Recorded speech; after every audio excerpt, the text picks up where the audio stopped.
इकडं ब्रह्मगिरीला जाणार रे बाबा. इकडं मी घामागड झालेला आहे 4 पायऱ्या चढून. इकडं माझा भाऊ पण घामागड झालेला आहे आणि इकडं माझी दिदी बी घामागड झालेली आहे. आणि मेन माणूस आहे इथं. खास मेन माणसाला दाखवण्यासाठी आलेलं आहे. पुण्याहून आलेलं आहे. तर 4 दिवस झाले उगाच फिरून दम होतो त्यांना. बरमणगिरीला तर येणारच नव्हते. आणि त्याच्यामध्ये एक कात्रजून आलेले पुण्यावरून आहे. हे माझे एकदम खास ताई आहे बरं का. एकदम खास दम लागलेला आहे म्हणून ते मामा भाचे चलत आहे.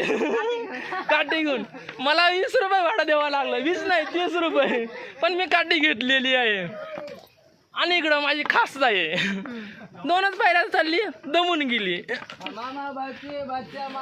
भाऊ हा तर बुरटाच आहे. त्याला काय बोलण्यात अर्थच नाही राहिला. एकटा जीव सदाशिव आलाय तो. आणि बाकीचे 2-4 कार्यकर्ते आहे ना आपल्यावरती गेलेले आहे.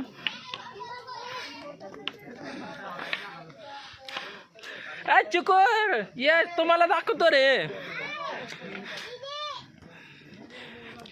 इकडं माझा छोटासा बादशाह आहे. लय उस्तावतो मध्ये आहे वरती चढण्यासाठी. उच्चपती बी आहे घाई. आणि इकडं माझी भाची. अरे थांब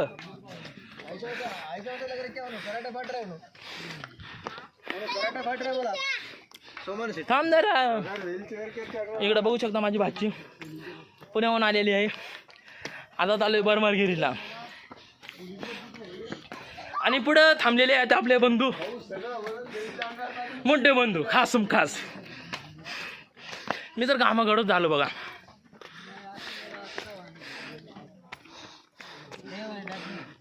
बॅग आता माझा भाऊ म्हणतो बॅग घे. त्याला लागलेला आहे दम. तू मोबाईल देतो म्हणलं तरच मी बॅग घेणार. इकडे बघू शकता तो बॅग 2 पाण्याच्या बाटल्या